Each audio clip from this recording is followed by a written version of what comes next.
The five-star hotel lobby exploded into chaos as six corporate guards surged to restrain the new CEO, 29-year-old Elara Voss. By order of your family, you are suspended and must vacate your position immediately, the lead guard declared. A guard violently squeezed her arm, dragging her through the stunned crowd. No one intervened. Suddenly, a deep voice cut through. "Release the lady." A tall man in a janitor's uniform, eyes sharp as glass, stepped forward. "Daniel Ward." The chief sneered.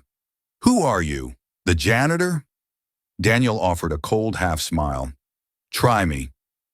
6 seconds later, all six guards were unconscious.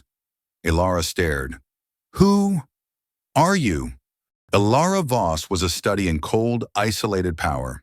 Appointed CEO of Voss European Logistics, one of the continent's most powerful shipping and trade giants, immediately following her father's death 6 weeks prior, she had walked straight into a viper's nest. The extended Voss family, a sprawling dynasty of influential cousins, uncles, and aunts, had always dismissed her. They saw her not as a leader, but as the girl, the inexperienced daughter, a temporary placeholder who was fundamentally incapable of holding the reins of their billion-dollar empire.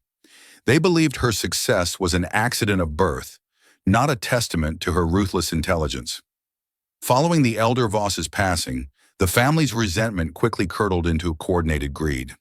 They desired the company, but more specifically, they desired the boundless power it conferred. They had secretly convened an emergency board meeting, exploiting a little-known clause in the corporate charter and using their combined shares to vote for Elara's immediate suspension. Their goal was simple: force her out, install a puppet CEO, and carve up the company's assets among themselves. Elara, focused on stabilizing the company and mourning her father, had not even seen the treachery coming. On her way to the crucial international logistics conference being held at the Grand Renaissance Hotel, her phone vibrated with a cryptic, chilling text message. It wasn't a standard text. It was a secure, encrypted ping from an old system her father had created. "You have been betrayed. Trust no one." The message was signed with her father's long-deceased number. It was a digital ghost, a final warning set to trigger only when his protective algorithm detected unauthorized, hostile movements against his daughter. Elara felt a spike of ice-cold dread, but dismissed it as paranoia fueled by grief and stress. She arrived at the hotel believing she was still in command, only to be met by the ambush in the opulent, crowded lobby. The 6 private security guards, hired and paid by her uncle, moved with practiced brutality.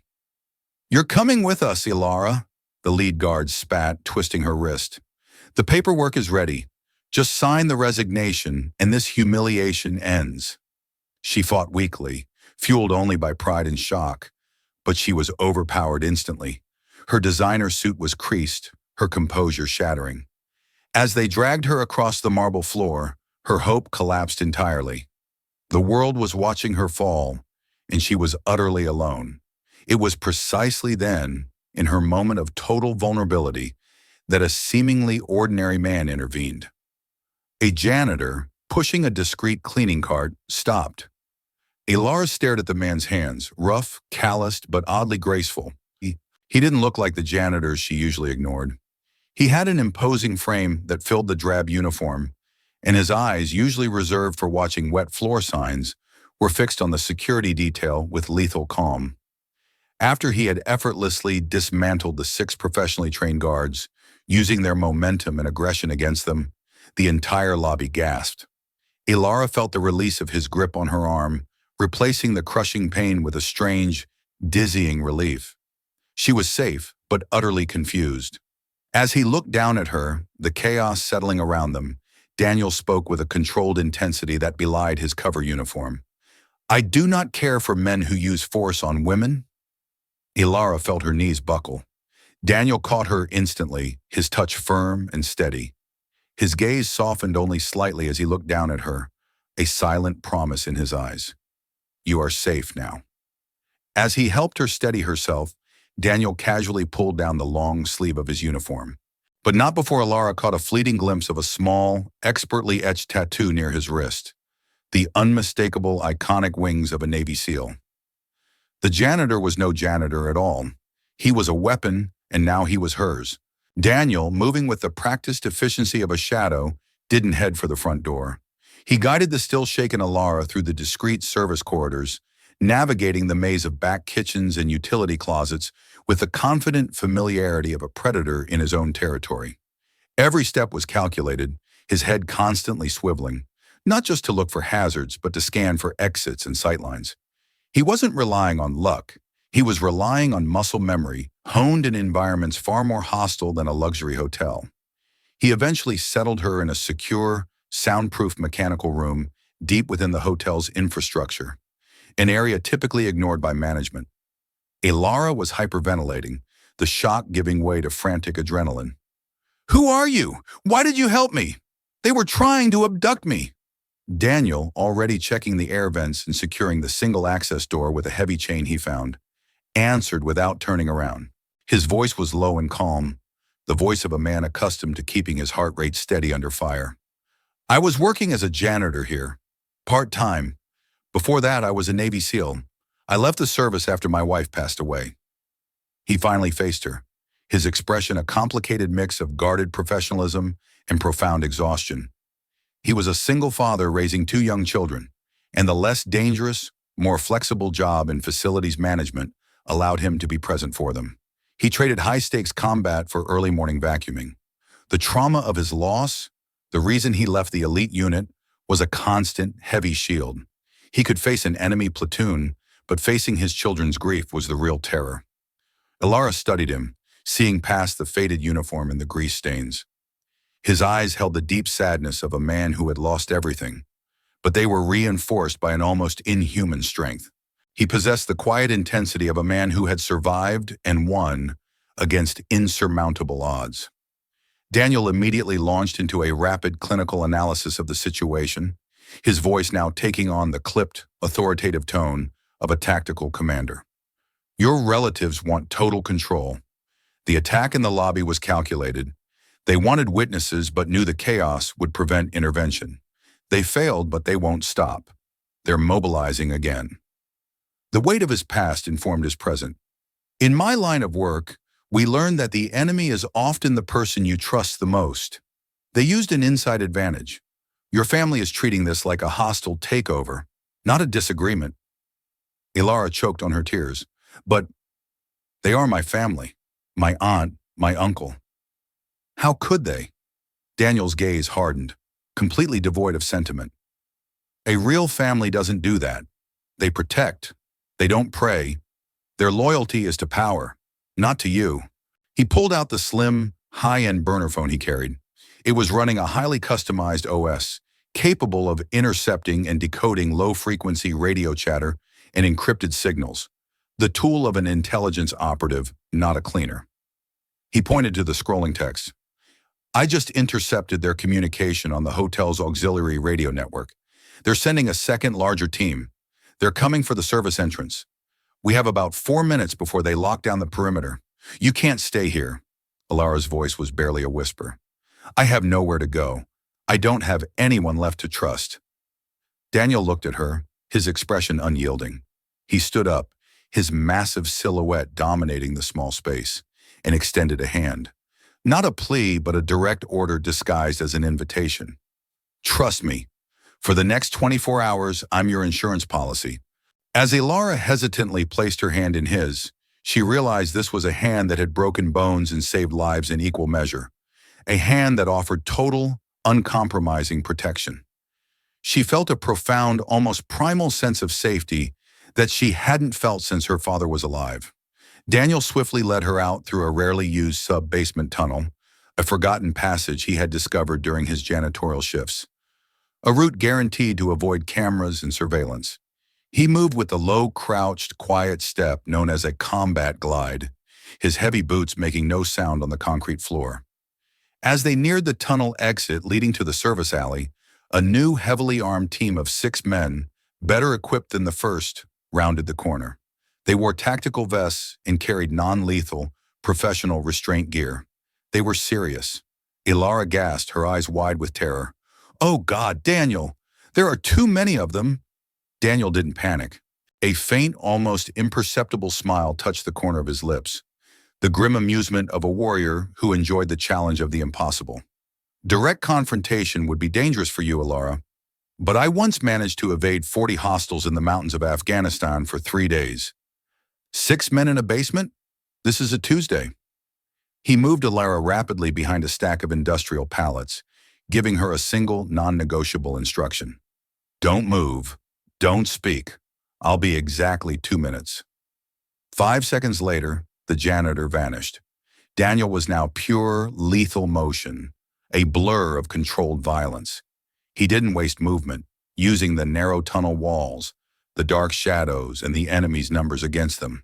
He targeted knees, wrists, and pressure points, prioritizing speed and incapacitation over injury. The fight was silent, punctuated only by muffled thuds and gasps of pain. Elara watched, astonished and completely captivated, as he moved with the brutal grace of a predator, taking down 6 men single-handedly without a weapon. Finally, Daniel shoved her forcefully into the back of a refrigerated food truck that was idling, waiting to make a delivery. He slammed the doors shut, the cold air and the smell of fresh produce stinging her face. He spoke through the metal slit in the door. Keep your head down. We're moving to a fallback position. I will protect you, whatever the cost. The truck lurched forward, carrying her away from the battle and away from her former life. The food truck journey was brief and jarring. It stopped abruptly at a desolate, abandoned marine supply warehouse on the city's outskirts. The place smelled of salt, rust, and neglect. It was silent, cold, and perfect for evasion. Daniel had clearly researched his fallback positions, prioritizing safety over comfort. The atmosphere was a stark contrast to the glittering hotel. It was the gritty place where survival began. Daniel immediately set up a layered perimeter, moving like a phantom. He checked every window, secured every entrance, and scanned the horizon using the highly tuned situational awareness of an elite operator. He secured a secondary fire escape door with a piece of heavy machinery and set up rudimentary tripwires using discarded fishing line, just enough to give an audible alert. Elara watched him, realizing this man was not simply playing the janitor. He was using the cover to hide the warrior. He retrieved a slim, high-powered laptop from his backpack, a piece of equipment clearly not standard issue for cleaning staff. You need to see this, Elara, he said, his voice flat. In less than 30 seconds, using skills honed for rescuing high-value hostages, Daniel sliced through multiple layers of corporate firewall. He established a secure live feed into the conference room camera at Voss European Logistics Headquarters, the emergency meeting room. The screen flickered to life, showing the faces of her extended family. They weren't discussing business. They were drinking expensive scotch and gloating. The girl is unstable, her Uncle Thomas declared, swirling the amber liquid. We'll let her think she's winning for a day or two. Then once she's neutralized and signs the transfer papers, we can finally proceed. If she resists, we handle her permanently. Make it look like a tragic accident. Elara's breath hitched, permanently. The word echoed in the vast emptiness of the warehouse. She crumpled to the floor, finally shattered. That's my uncle, my aunt, all of them. They want to kill me. The realization that the people who shared her blood were plotting her cold-blooded destruction hit her with the force of a physical blow. The betrayal was absolute, final, and visceral. Daniel knelt beside her, his expression gentle but firm, offering a crisp handkerchief. He didn't offer platitudes. He offered validation. You were never paranoid, Elara. You were right to suspect them. You never deserved this. No one deserves to face that kind of malice. She looked up at him, her eyes raw with tears. Why? Why are you doing this for me? We are strangers. You barely know me. Daniel held her gaze, his own eyes piercing hers, filled with a depth of understanding that was overwhelming. Because I see a strong, capable person being pulled down by the very people who were supposed to lift her up. Your father didn't raise a victim, and I won't let you become one. Then came twist one. Daniel had been an essential part of her life for 6 years, completely unknown to her. Daniel confessed, his voice heavy with past failures. 6 years ago, your father hired me. Not as a janitor, but as an off-the-books security consultant. I was part of a private contractor group. My mission was to watch you from a distance, to be the invisible guardian he knew you'd need someday. He paid me handsomely with one strict rule: never let you know I was there. He paused, the memory etched on his face. He told me, "She is strong, Daniel, but too isolated. She needs protection she can't see. She's too trusting of the people who look like family." I tracked your movements, I vetted your staff, I neutralized minor threats before they ever reached your desk. Elara began to cry uncontrollably, not from sadness, but from the overwhelming posthumous love of her father, a man she thought she had understood completely. She realized the constant quiet feeling of being watched wasn't paranoia, it was paternal protection. Twist 2 followed immediately, deepening the connection and reinforcing Daniel's unique role. Daniel opened a hidden encrypted folder on the laptop. He left one more thing. He knew this day might come.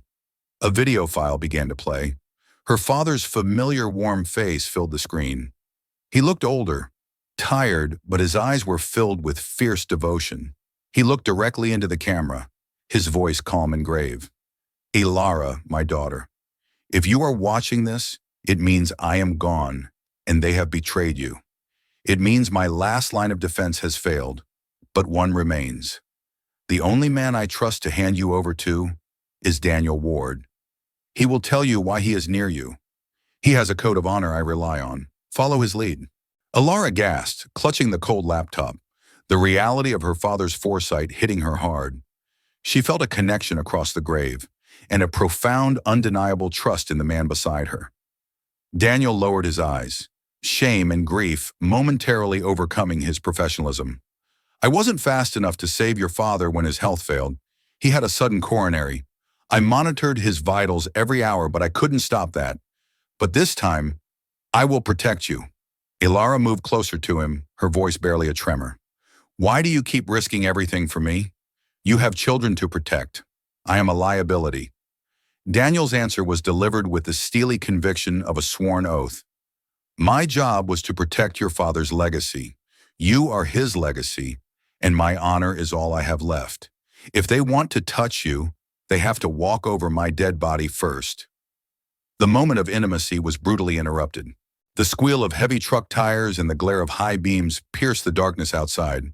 The security tripwires Daniel had set up gave a slight, audible snap as the first men breached the perimeter. Her family had sent a third, final, specialized tactical team. Daniel reacted instantly, his hand pushing Elara hard against the corrugated metal wall. "Get behind me! Stay low and stay quiet!" A brutal, lightning-fast close-quarters battle erupted in the abandoned warehouse. This time, the attackers were disciplined, carrying shock batons and moving in formation. Daniel met their professionalism with a savagery born of years of combat. He was a perfect blend of technique and brutality, using the pillars, the shadows, and the stacks of crates to his advantage. He moved, struck, and neutralized, never fighting two men simultaneously, always isolating and overwhelming his target. He was a ghost of violence. Elara watched him fight for her, the chaotic ballet of death and defense unfolding just feet away. Her heart pounded, not just with fear, but with a terrifying, exhilarating realization. She was watching true devotion in action. As the last attacker dropped, choked out behind a pallet of rusted chains, Daniel stood over her, breathing heavily but completely intact, still blocking her from the threat. He had a minor cut above his brow, and his janitor shirt was torn, but his eyes were resolute.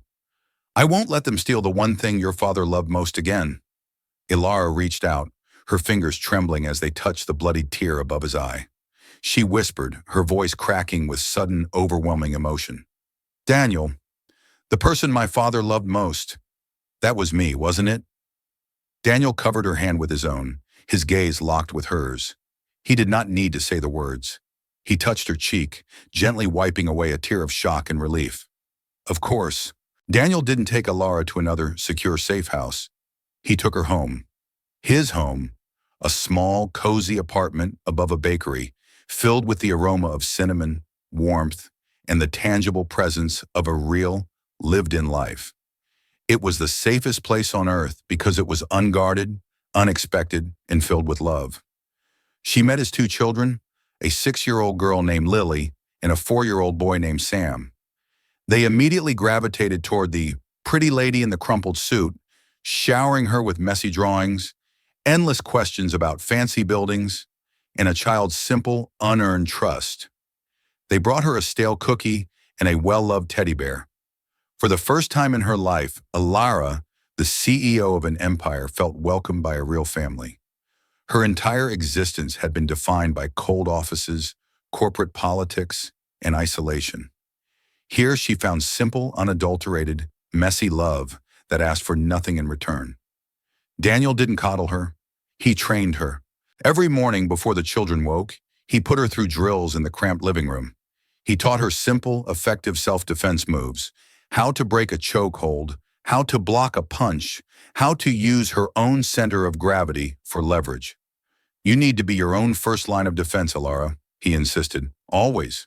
We train until your instinct is faster than your fear. In return, Elara, the highly educated logistics expert, began to engage with the children, helping Lily with complex math problems, reading them bedtime stories with intricate character voices, and even successfully cooking a surprisingly successful, complicated meal with Sam's enthusiastic help that involved flour everywhere. The small apartment, once merely functional, became warm, a family of 3 and the unexpected corporate refugee who was slowly shedding her CEO armor. "You are not alone, Elara. You have us now," Daniel told her one evening, watching her laugh as she patiently braided Lily's hair, looking more relaxed than he had ever seen her look in a suit. His duty was shifting. It was no longer about a contract with a dead man. It was about protecting this new light he saw in his home. Reinvigorated by this newfound emotional and physical strength, Elara decided to stop hiding. The time for defense was over. The time for offense had begun. She used the secure comms he provided to broadcast a direct, powerful message to all Voss employees, suppliers, and media outlets. "I will return. The truth will prevail. I refuse to be ruled by greed." She then scheduled an impromptu, highly guarded press conference at a neutral, secure location. Daniel stood directly behind her on the dais, a silent, unmoving pillar of strength, his eyes scanning every face in the room with frightening focus. He was no longer dressed as a janitor, but in a simple, sharp suit that failed to hide his warrior physique. The employees, tired of the infighting and inspired by Elara's courage and the shocking revelation of her family's plot, began to rally. They demanded her immediate return, supporting the only person who offered stability and integrity. The board, terrified of public exposure, began to crack. After the conference, Daniel's children, who had watched their pretty lady on TV, ran up to her, hugging her legs fiercely. "Are you staying for dinner again, pretty lady? We made you a picture," Lily asked, eyes wide with hope. Elara smiled, a genuinely gentle smile Daniel had never seen. A smile that dissolved the CEO into the woman her father had always protected. She picked up Sam and kissed his forehead. That night, as the children slept, Elara and Daniel sat in the tiny kitchen. The adrenaline of the fight had been replaced by the quiet intimacy of shared survival. The duty in Daniel's eyes had softened into something deeper, something he hadn't allowed himself to feel since his wife died. Elara looked at him, her heart beating a new rhythm. She asked him, her voice light as a whisper, the question of vulnerability he respected. "Daniel, will you stay with me?" 2 months later, Elara's victory was complete. She had systematically dismantled the conspirators. Her betraying family members were brought before the board and swiftly ejected from the company, facing legal consequences for their attempted fraud and conspiracy to commit grievous harm. Justice, slow and methodical, was finally served. Elara's first official act upon reassuming total control was to formalize Daniel's position. She offered him the position of head of global corporate security, a high-ranking, lucrative job with unmatched benefits, and the authority to rebuild the entire security apparatus from the ground up. Daniel gently refused, shaking his head. He was dressed in a casual hoodie, his hands in his pockets. "I appreciate the offer, Elara, But I want to be here for the kids.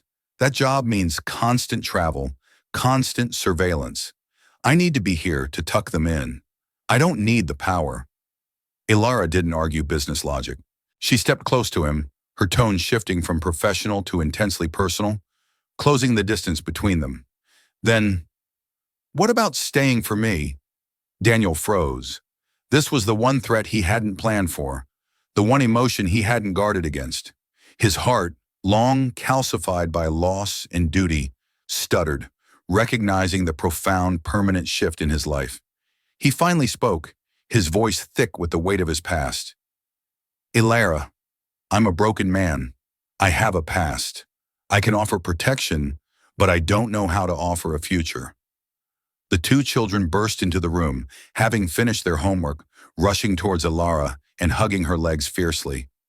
Please don't go anymore, Elara. Please stay, Lily pleaded, Sam nodding vigorously. Elara looked down at them, then back up at Daniel, her eyes sparkling with tears of joy and conviction. You taught me that strength is using what you have to protect what you love. I love this. I love the chaos, the cinnamon smell, the crayon marks, and the quiet life you built here. This is my true empire, Daniel. She put the children down and took Daniel's face in her hands. You are not a broken man, Daniel. You are the strongest man I have ever known, because you are still capable of giving and receiving love after losing everything. I don't want a bodyguard. I want a partner. Daniel looked at the scene. The powerful CEO reduced to a joyful, tearful woman, his two children clinging to her as if she were the only anchor they had. He realized this wasn't just a mission. It was his destiny. This was the family he had been searching for since he lost everything. He spoke slowly, his voice thick with emotion, sealing a vow more sacred than any military oath. My oath was to protect your father's daughter. My new oath is to protect the mother of my children. If you want a man who will stand by you, who will guard your happiness, and who will never leave you exposed again, he stepped forward, his warrior's resolve dedicated to a domestic life. Then that man is me. I choose this. Elara embraced him, burying her face in his chest, whispering the words that mirrored his own defiant challenge in the lobby, full of trust and absolute love. Try me, if you dare to leave me. Daniel smiled, a genuine, unguarded smile, the smile of a man who had fought countless battles, lost a wife, and finally, unexpectedly, won the ultimate prize, a complete, loving family. Final scene. That evening, the four of them sat crowded around the small kitchen table, bathed in the soft, warm light filtering in from the bakery sign below. The CEO, the seal, and their two children, eating cheap, delicious pasta, laughing over a dropped meatball.